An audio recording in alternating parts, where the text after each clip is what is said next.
Assalamualaikum warahmatullahi wabarakatuh. Yang terhormat Pak Budi Hartono, SEMSC, selaku dosen pengampu mata kuliah seminar pemasaran.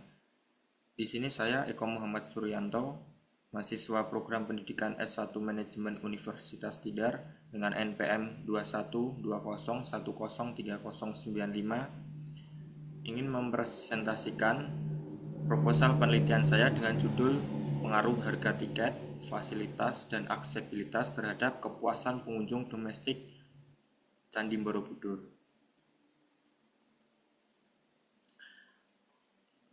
Yang pertama itu fenomena.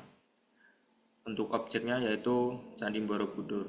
Candi Borobudur yang terkenal dengan predikat sebagai candi Buddha terbesar di dunia, bahkan dianugerahi sebagai situs warisan dunia oleh UNESCO dan juga sebagai proyek wisata super prioritas oleh pemerintah, sehingga menjadikan Candi Borobudur menjadi sektor pariwisata yang dikembangkan oleh pemerintah untuk saat ini.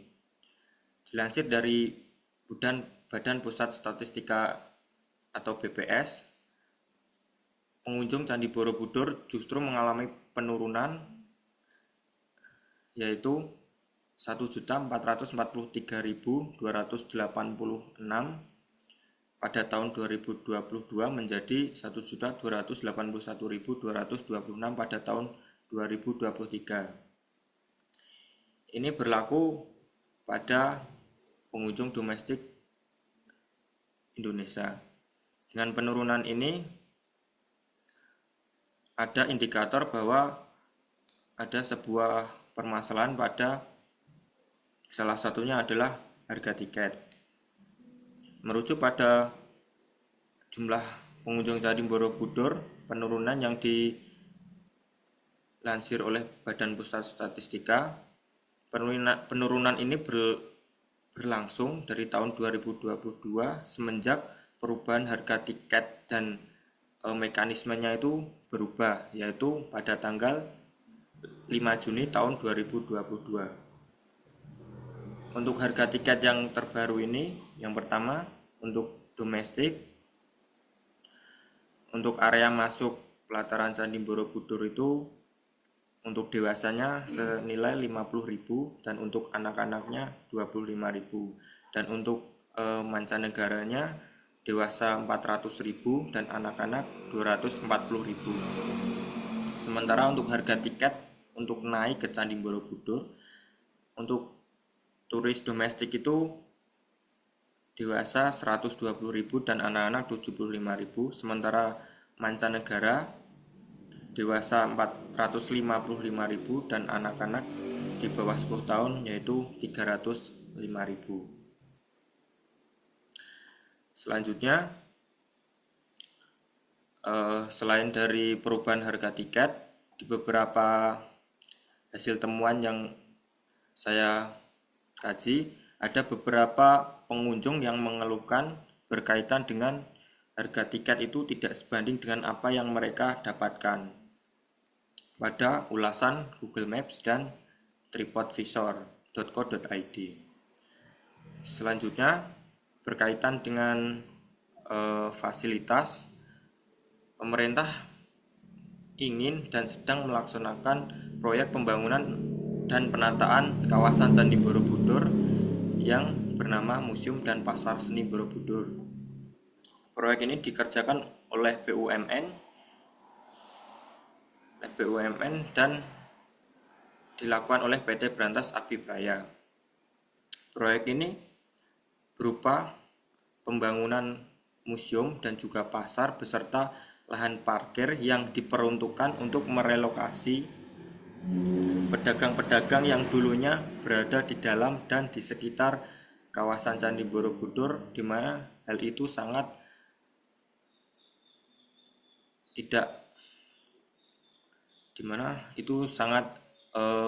mengganggu kegiatan berkunjung di Borobudur. Namun di beberapa temuan yang saya temukan, yaitu di ulasan Google Maps dan tripadvisor.id, ada beberapa pengunjung yang mengeluhkan dengan setelah adanya museum dan pasar pasar seni Borobudur ini sebagai tempat relokasi pedagang dan tempat parkir. Mereka mengeluh karena jarak dari tempat parkir menuju loket dan kawasan Candi Borobudur itu menjadi sangat jauh. Selain itu, mereka juga harus melewati pasar yang berisi ratusan pedagang di mana mereka mengeluh karena itu cukup melelahkan. Di komentar lain, mereka juga menyebutkan bahwa pasar ini terlalu jauh dari lokasi candi, sehingga mereka agak kesusahan untuk membeli makanan atau snack untuk dikonsumsi pada saat kunjungan. Selanjutnya berkaitan dengan aksesibilitas. Mode transportasi menuju Candi Borobudur itu didominasi oleh kendaraan pribadi. Dari beberapa temuan yang saya temukan, dilansir dari beberapa media seperti profjateng.co.id dan juga Damri, hanya ada 2 mode trayek umum, yaitu yang pertama Transjateng, itu dari Purworejo menuju Candi Borobudur. Selanjutnya itu ada angkutan Damri dari Yogyakarta menuju Candi Borobudur dan juga dari Bandara YIA menuju Candi Borobudur. Hal ini dinotis oleh pemerintah dengan pembangunan jalan tol Jogja-Bawen yang salah satu exit tolnya itu berada di Kecamatan Mungkit. Hal ini ditujukan untuk memudahkan para pengunjung dari luar kota seperti Semarang dan sekitarnya, dan juga memotong jarak dan juga biaya untuk menuju Candi Borobudur. Selanjutnya ada penelitian terdahulu. Di sebelah kiri terdapat penelitian asing. Yang pertama itu ada Tofmansyah tahun 2019 berkaitan dengan Assessment of Tourist Satisfying Index Evidence from Armenia. Di situ dijelaskan bahwa mengurangi biaya tiket pesawat, meningkatkan penerbangan langsung, meningkatkan infrastruktur pariwisata, kualitas jalan dan transportasi umum, serta layanan taksi, tingkat layanan pariwisata, peningkatan dan kesadaran bahasa, mereka mengasuransikan perlindungan lingkungan dan meningkatkan kinerja pemasaran sektor pariwisata. Itu dapat menunjang kepuasan pengunjung. Selanjutnya ada Filkar tahun 2019 dengan judul A Review of Dimension of Tourist Transport Affecting Tourist Satisfying. Penelitian ini berisi mengenai peran transportasi sebagai variabel signifikan dalam pengembangan pariwisata. Hal ini pada penelitian ini atau artikel ini menganalisis berkaitan dengan aksesibilitas. Selanjutnya, penelitian dari Lee tahun 2017 dengan judul Factor Affecting Europe Tourist Satisfaction in Nha Trang City Perspective of Destination Quality. Artikel ini berisi berkaitan dengan komposisi kualitas destinasi seperti akomodasi, layanan makanan, toko retail dan souvenir, serta objek wisata destinasi berdampak besar pada kepuasan wisatawan. Selanjutnya ada beberapa penelitian lokal atau domestik yang sudah terakreditasi SINTA seperti pada layar PPT. Selanjutnya ada riset gap atau celah antar penelitian. Yang pertama itu hubungan antar variabel antara harga tiket terhadap kepuasan konsumen. Di sini ada peneliti Wahyudi 2021 dan Eki Krisdianti 2022. Penelitian mereka menghasilkan hasil yaitu harga berpengaruh positif dan signifikan terhadap kepuasan pengunjung. Namun di sisi lain, di penelitian Ismawati tahun 2024, temuannya adalah harga tidak memiliki efek signifikan pada kepuasan pengunjung. Selanjutnya, hubungan antar variabel fasilitas terhadap kepuasan pengunjung. Dalam penelitian Ismawati tahun 2024 dan Eki Risdianti tahun 2022, ditemukan bahwa fasilitas memiliki efek signifikan terhadap kepuasan pengunjung. Namun pada penelitian Wahyudi 2021 dan Bayu Permadi 2024, fasilitas tidak berpengaruh signifikan terhadap kepuasan pengunjung. Selanjutnya, hubungan antar variabel aksesibilitas terhadap kepuasan pengunjung.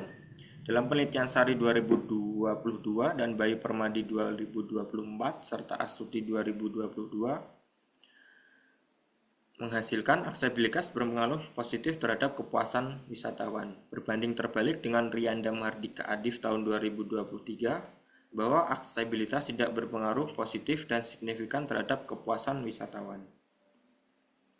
Selanjutnya, rumusan masalah. Berdasarkan latar belakang fenomena dan juga data-data yang telah saya sampaikan di atas, saya sebagai penulis merumuskan rumusan masalah sebagai berikut. Yang pertama, terdapat kesenjangan hasil penelitian antara variabel harga tiket terhadap variabel kepuasan pengunjung. Yang kedua, terhadap kesenjangan hasil penelitian antara variabel fasilitas dan variabel kepuasan pengunjung. Dan yang terakhir ada kesenjangan hasil penelitian antara variabel aksesibilitas terhadap variabel kepuasan pengunjung. Selanjutnya, tujuan dari penelitian ini, yang pertama itu untuk menganalisis pengaruh harga tiket terhadap kepuasan pengunjung domestik Candi Borobudur. Selanjutnya, untuk menganalisis pengaruh fasilitas dan kepuasan pengunjung Candi Borobudur. Dan yang terakhir adalah menganalisis pengaruh aksesibilitas terhadap kepuasan pengunjung domestik Candi Borobudur. Selanjutnya, untuk teori, di sini saya menggunakan teori expectation and disconfirmation theory atau teori diskonfirmasi. Teori ini dikemukakan oleh Richard L. Oliver pada tahun 1980, di mana dalam teori ini terdapat 4 komponen. Yang pertama itu harapan atau ekspektasi, di mana ekspektasi pelanggan itu adalah sebuah harapan yang harus terpenuhi pada kenyataannya. Yang kedua ada kinerja aktual, di mana kinerja aktual adalah pengalaman yang diterima oleh pelanggan dari sebuah produk atau layanan. Selanjutnya ada disconfirmation, yaitu perbedaan antara harapan dan kinerja aktual. Di sini disconfirmation itu ada 2. Yang pertama positif, di mana positif ini jika kinerja aktualnya ini melebihi harapan atau expectation, maka kepuasan itu tinggi. Selanjutnya negatif disconfirmation, di mana kinerja ini kurang dari harapan yang kita inginkan, maka menyebabkan kepuasan itu tidak akan tercapai. Terus kepuasan atau satisfaction. Hasil dari diskonfirmasi, kepuasan itu akan muncul positif, dan jika tidak terdiskonfirmasi, maka kepuasan itu akan bersifat negatif atau tidak akan terjadi. Selanjutnya untuk kriteria sampel, di sini saya memberikan 5 kriteria untuk responden yang akan saya jadikan sampel. Yang pertama, berusia 18 sampai 50 tahun, itu untuk laki-laki maupun perempuan. Yang kedua, berdomisili di Jawa Tengah. Yang ketiga, pernah berkunjung ke Candi Borobudur minimal 1 kali setelah masa COVID. Mengapa kok setelah masa COVID? Yang pertama itu dia berkunjung setelah ada mekanisme dan perubahan harga diterapkan, yaitu pada bulan Juni tahun 2022 sampai sekarang. Selanjutnya, pengunjung yang menyukai wisata budaya dan religi. Dan yang terakhir, pengunjung yang datang dengan tujuan utamanya itu Candi Borobudur. Selanjutnya, Untuk desain penelitian dan sampel, untuk penelitian yang saya lakukan ini bersifat kuantitatif, di mana menggunakan analisis regresi, yaitu mengolah berupa angka-angka dan menganalisnya berupa statistik. Untuk rumus penghitungan sampel, di sini saya menggunakan rumus Hare, di mana rumus ini berisi yaitu jumlah semua indikator variabel maupun variabel independen maupun dependen itu dikalikan range 5 sampai 10 tergantung kebutuhan. Dalam penelitian saya, responden yang akan saya gunakan yaitu 140. Ini berasal dari 14 indikator dari variabel saya dan dikali 10. Untuk teknik pengumpulan datanya itu bersifat sekunder, jadi penelitian ini akan menggunakan kuesioner.